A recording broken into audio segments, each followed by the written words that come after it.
Hello and welcome to another video from Planet Papa. And in this video, I did a review on Hell House LLC Origins, the Carmichael Manor, and went over a review on that. I try to keep it as spoiler-free as possible. But this one here, I am actually doing a video on some things that I may have picked up on, that maybe really question, but, what we know of what actually happened and, who's involved and who did what and, things like that. So if you have not seen Carmichael Manor, you may want to hold off on watching this video until you have a chance to. But, we're going to start off right here and, we're going to talk about like some things that, might be game changers. Because I really think with this movie, it really set the tone that, it may really flip on its head what we actually think happened and who was involved and things like that. The first thing I'm going to talk about is one of the characters that we meet, briefly in the beginning of the film. He shows Margot and Rebecca around the manor. Is a character by the name of Donald, and he's supposed to be basically, taking care of the estate for the Carmichael family member who is elderly and, making sure it's taken care of. But, when he's showing him around the house, I really have a feeling it's going to come out that he may have been Patrick. And because, little things that you're going to notice when you watch the film, it's like when he's talking about the Carmichaels and he's explaining what happened, especially when he's talking about the older sister. You could tell there's almost a sense of sorrow in his voice when he's saying what happened, and you could tell he seems really upset. Also, in the one scene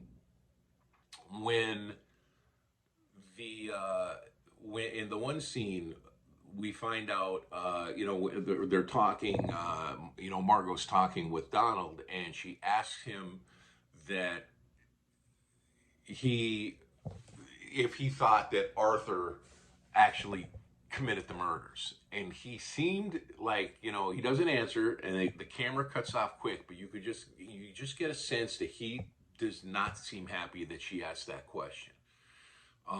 And so, I have a real funny feeling. I don't think we've seen the last of him.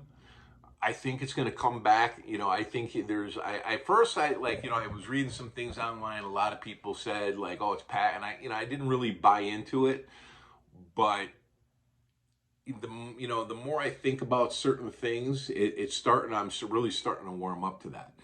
The other thing we find out is with Patrick Carmichael, we find out that he was dressing up as the iconic demon clown or whatever you want to call it.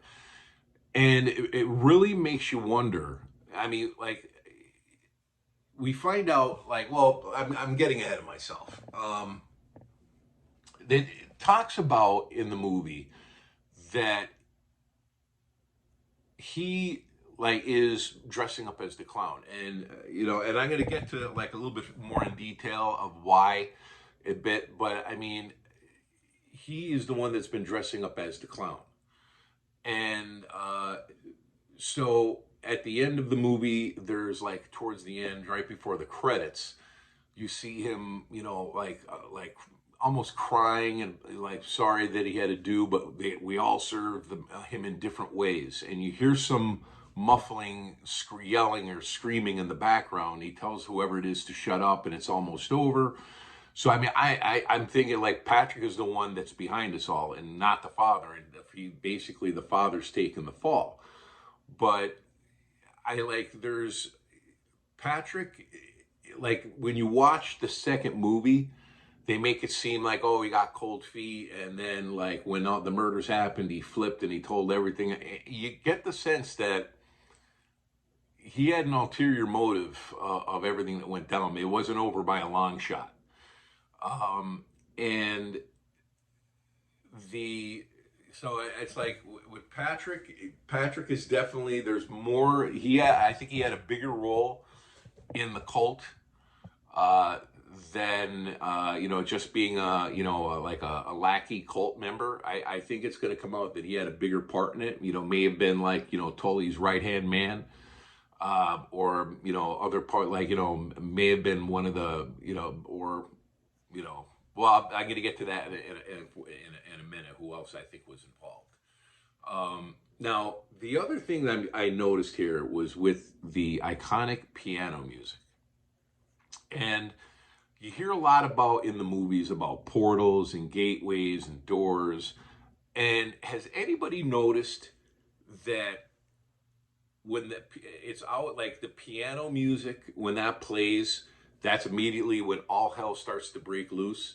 And to give you a couple examples, in the second movie, when Mitchell and company barricade themselves in the bedroom that Paul was in, uh, right before the lights go out, you hear the music play, the lights go out, and then once again, that's where the one girl disappears and all hell breaks loose, leading up to the end of that movie.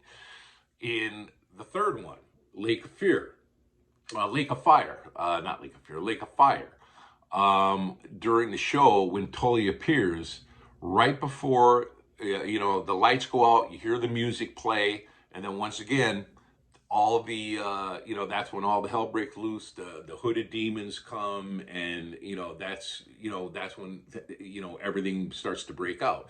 Even going back to like with the Carmichael Manor, Carmichael Manor. The youngest daughter finds the sheet music, plays it, and that's all of a sudden that's when the hooded demons start to show up, and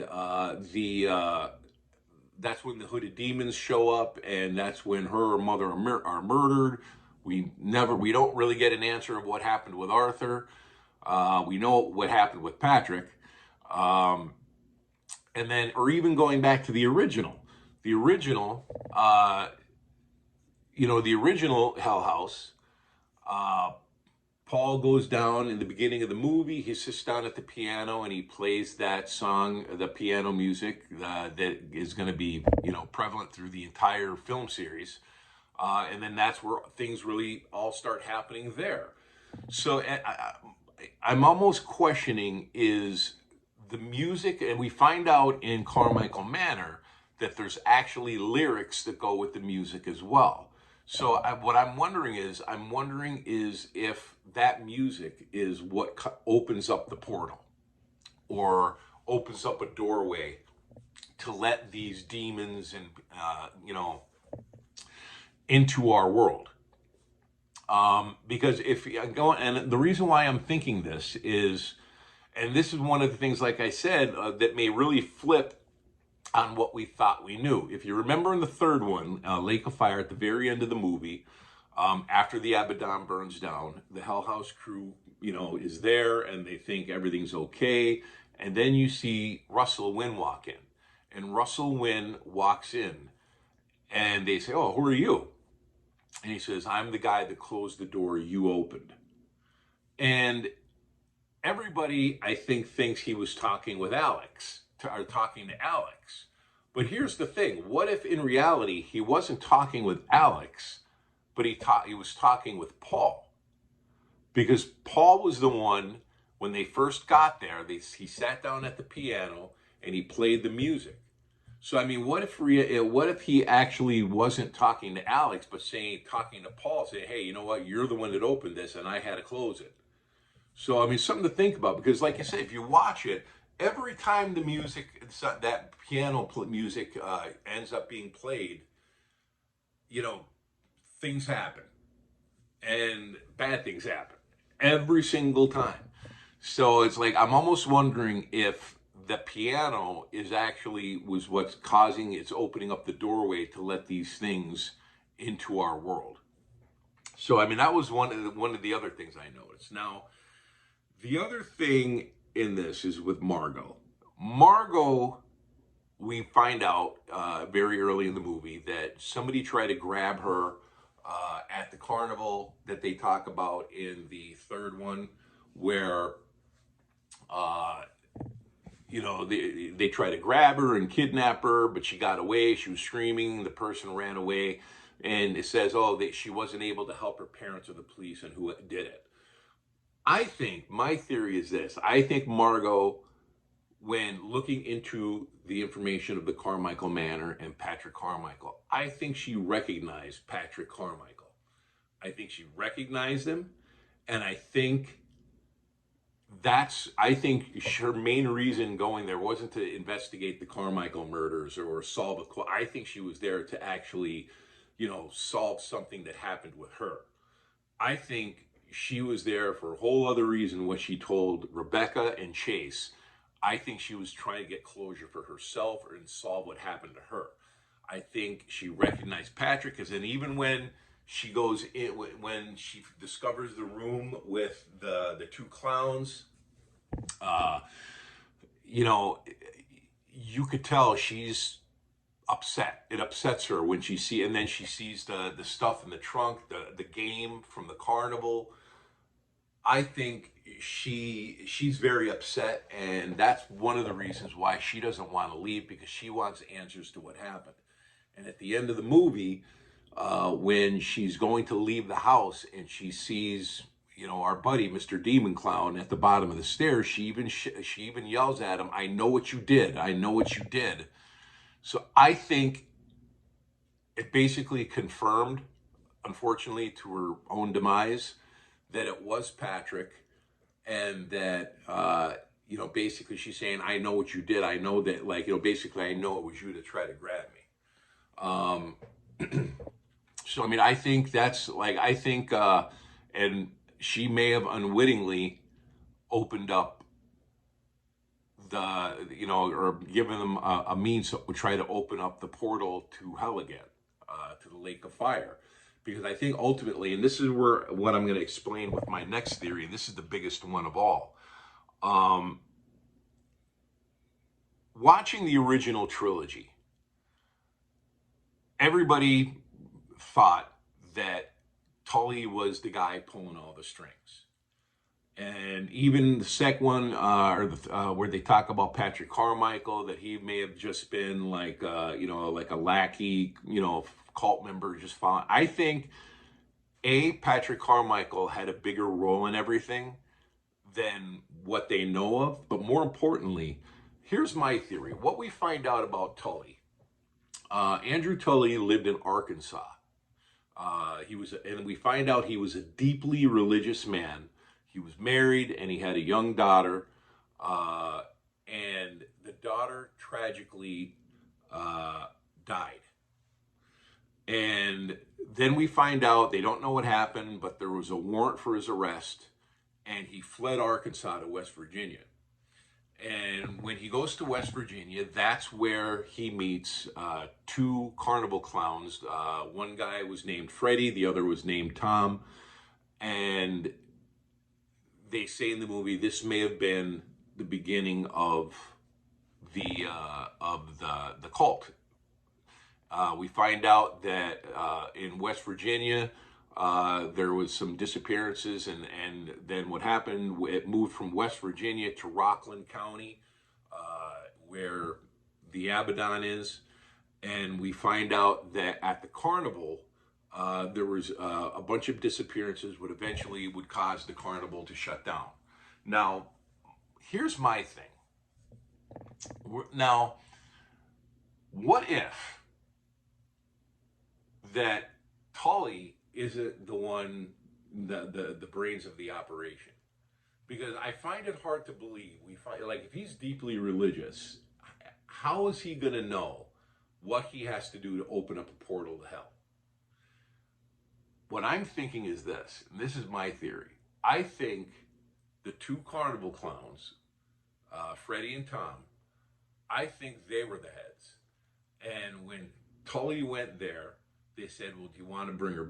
There's a way to bring her back. You need to, make sacrifices to the devil or the demons that are basically at play at Hell House."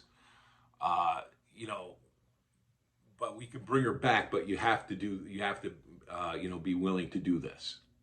Because, and what really cements that theory to me is, if you remember in Carmichael Manor, towards the end of the movie, the youngest daughter goes in, Patrick is in there, and she sees the oldest daughter's bloody dress there, and she's like, why would you have that? And you could tell he's just like, distraught over losing it, and wants to, I don't know, maybe blaming himself, or who knows, maybe, maybe something else. But he makes the comment, what if we could bring her back? What if we could bring her back? So my thinking is this: what if that Tully is basically being played by Freddie and Tom, whether they're actual people or whether they're demons posing as people? But what if, Tully is being played by these two, just like Patrick is being played by Tully and Freddie and Tom as well? That they're the ones actually, that are the brains of the operation. And that's something that, I really, because I find it how would Tully know what to do? And like I said, I understand you lost your daughter, so maybe you're angry at God, or you hate God, or what have you. But you're not going to know what you have to do. Somebody has to say, well, hey, you could do this. Oh, well, here, we could, if you do this, we could bring her back.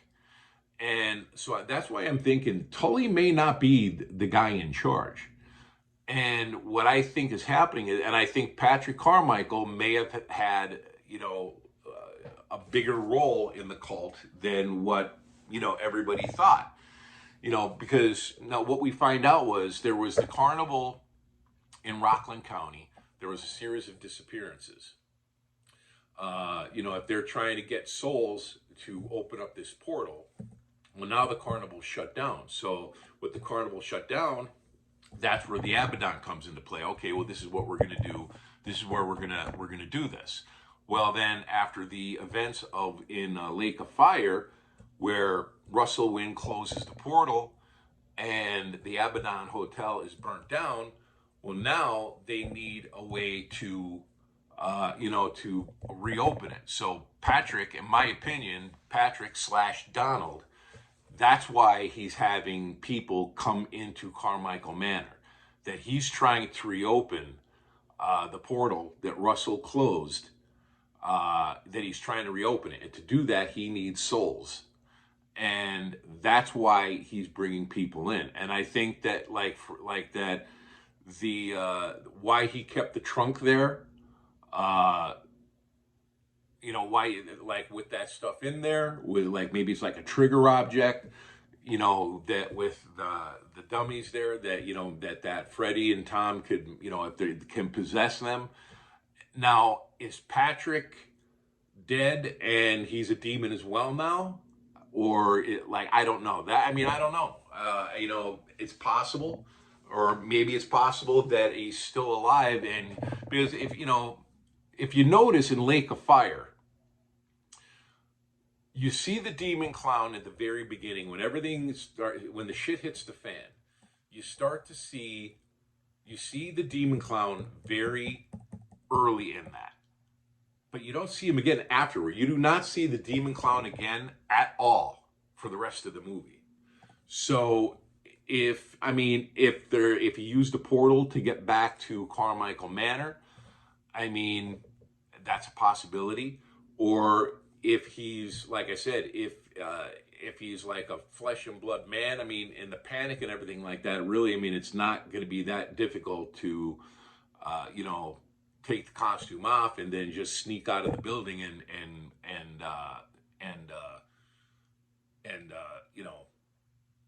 leave and get back to Carmichael Manor. But I think, like I said, there's a lot more to this than meets the eye. And like I said, I'm really of the thinking now that Tully may not be the person pulling all the strings. I think there's somebody that he was a pawn just like everybody else. And even like with I know, like, with some people like, oh, portals, and you're just like flitting around and everything. But if you watch the end credit scene in Carmichael Manor, when the girl from the documentary says very nonchalantly, "Oh, did you hear that they're going to bring back the carnival? That Rockland County apparently thinks that, like, enough time has passed and everything's over, where they're going to bring the carnival back." And she walks away from the table.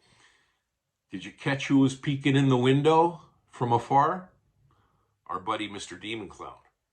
So, I mean, we find out in this movie that Patrick was the one dressing up as the Demon Clown. Now, like I said, is he like dead and like brought back as a demon, by whoever's running the show, or is he still alive and he's just like been able, like, basically hiding out all these years, going back and forth from Carmichael Manor to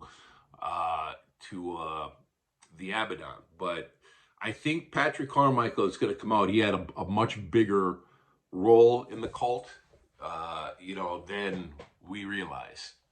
But let me know what you think. I think I'm very interested to see where this goes. I really am, and it's a really fun movie because it really makes you think, because you're going back and thinking of things that you saw in the first three movies, and then like, well, now that, like, that doesn't make sense that happened, or this or that.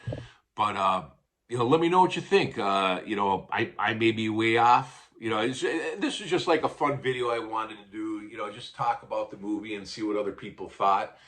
But I think, like, it's just like a really fun movie. Really is making you think about where this could be going, and I'm really eager to see it, where it goes. And I want to thank everybody for watching the video, and don't forget to hit that subscribe button, hit the notification bell, hit the like button, share it with your friends. Let me know what you think. Have a good night, everybody.